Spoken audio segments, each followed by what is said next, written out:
এখনকার সরকারের এত ক্ষমতা, ঠাকুরের চাকরি কেড়ে নিচ্ছে, লক্ষ্মীকে হটিয়ে দিয়েছে অন্নপূর্ণাকে নিয়ে।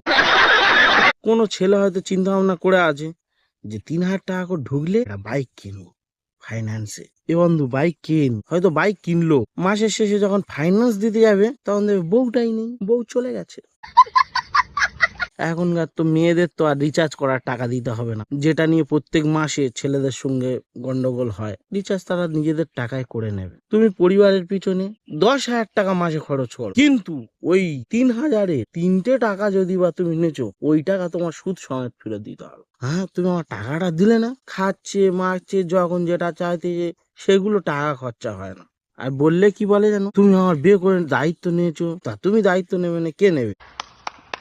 কিছু কিছু মেয়ে ছিল মাসে 1,500 টাকা করে পেত, তারা যেন মাসের প্রথমে 1,50,000 টাকা করে পায়, এমন অ্যাটিটিউড দেখাতো। এবার 3,000 টাকা করে পায়, তাহলে সে কিরকম অ্যাটিটিউড দেখাবে, আমাদেরকে তুড়ি মারবে, চল হাট পিছনে।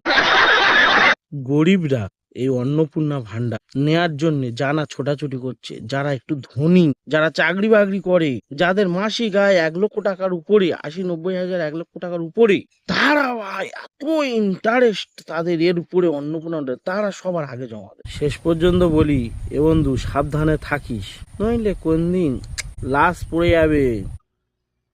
সর্বশেষ কথা, হয়তো মজা করে বললাম, কিন্তু অ্যাকচুয়ালি লক্ষ্মীর ভান্ডার বলো, অন্নপূর্ণার ভান্ডার বলো, আমার দেখা গ্রামে দিকে প্রচুর মানুষ আছে যাদের এই টাকায় সংসার চলে। তাদের পরিবারে হয়তো কর্ম করার জন্য, কাজ করার জন্য কেউ নেই, এই টাকায় সংসার চলে। তো মজা করে বললাম, কিছু মনে করো না।